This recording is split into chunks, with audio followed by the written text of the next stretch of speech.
Apa itu hibah? Ini pengertian, dasar hukum, rukun, dan jenisnya. Mengeluarkan harta dalam Islam tidak hanya melalui infak dan sedekah, tetapi juga bisa dengan cara hibah. Apa itu hibah? Syed Sabiq dalam bukunya Fiqh Sunnah memaparkan pengertian hibah secara bahasa. Diambil dari kata hubub ar-riyah, embusan angin. Kata ini dipakai untuk menunjuk pemberian dan kebajikan kepada orang lain, baik dengan harta maupun lainnya. Menurut istilah syariat, hibah ialah akad pemberian kepemilikan oleh seseorang atas hartanya kepada orang lain ketika dia masih hidup tanpa penukar. Abu Bakar Jabil Al-Jazairi lewat kitab Minhajul Muslim mengemukakan arti hibah, yaitu sedekah dari orang yang sudah dewasa dengan harta, barang, atau hal-hal yang mubah lainnya. Hibah juga merupakan pemberian oleh orang yang berakal sempurna dengan aset yang dimilikinya, seperti harta atau perabotan yang mubah. Syekh Abdurrahman Al-Juzairi melalui kitab Al-Fiqh ala Al-Mazahib Al-Arba'ah turut menjelaskan arti hibah, yaitu pemberian kepada orang lain walaupun bukan harta. Dengan demikian, hibah adalah pemberian yang diberikan seseorang sewaktu masih hidupnya kepada orang lain dengan tanpa memperoleh imbalan apapun dan semata mengharap ridha Allah Subhanahu wa taala. Hukum dan dalil hibah. Masih dari kitab Minhajul Muslim, hukum hibah sebagaimana hadiah yakni sunnah atau dianjurkan. Keduanya merupakan kebaikan yang dianjurkan untuk dilakukan dan saling berlomba-lomba menjalankannya sesuai firman-Nya. Dalam penggalan surat Ali Imran ayat 92. Lang tanalul birra hatta tunfiqu mimma tuhibbun.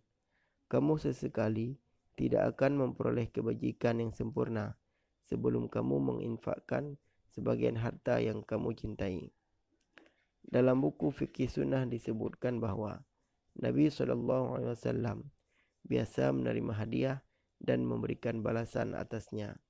Demikian beliau menyeru kaum muslim untuk saling menerima dan memberi hadiah atau hibah. Lebih lanjut diterangkan, Allah SWT mensyariatkan hibah lantaran bisa menyatukan hati dan menguatkan ikatan cinta di antara manusia. Begitu pula sabda Rasulullah SAW yang diriwayatkan Abu Hurairah. Beliau SAW menuturkan, saling memberi hadiahlah kalian, niscaya kalian akan saling mencintai. Hadis riwayat Bukhari 169 dan Bukhari 174. 1.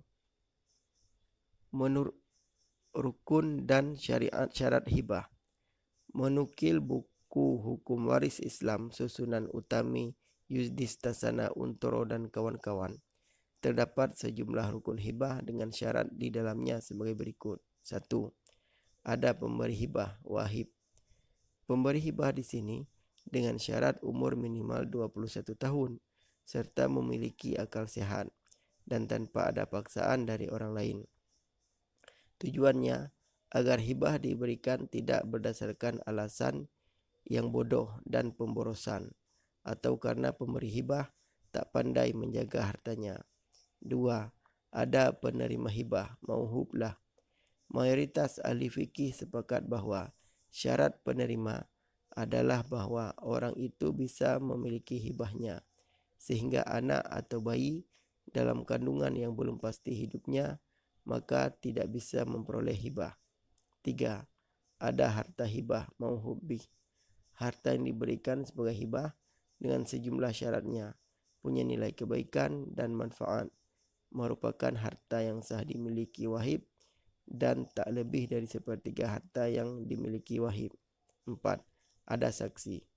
Terdapat lafaz yang menjelaskan bahawa pemberian hibah perlu disaksikan oleh 2 orang saksi. 5. Ijab qabul. Menurut mazhab Syafi'i dan Maliki, lafaz ijab mesti disertai dengan qabul karena sebagai jawaban dari orang yang menerima hibah sehingga jelas apakah ia benar mendapatkannya atau tidak. Sementara Abu Hanifah dan Hambali tidak mengharuskan adanya qabul dalam penerimaan hibah, lantaran hibah adalah memberikan kemuliaan kepada orang lain. Jenis-jenis hibah.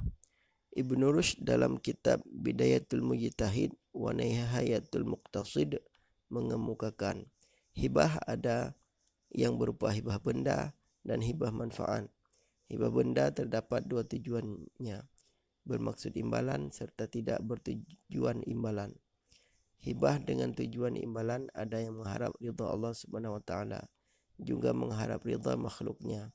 Imam Malik dan Abu Hanifah membolehkan hibah jenis ini, sementara Imam Syafi'i melarangnya, sebagaimana Dawud dan Abu Thawr. Sementara hibah dengan tidak bertujuan imbalan tidak ada khilaf utama mengenai kebolehannya. Kemudian ada hibah manfaat, di antaranya bersifat ditunda yang disebut pinjaman ariyah atau pemberian minhah atau lainnya. Sebagian darinya ada yang di dalamnya diserta syarat selama penerima hibah masih hidup.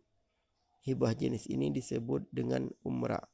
Contohnya seperti seseorang yang menghibahkan tempat tinggal kepada seseorang selama orang itu masih hidup. Sekian.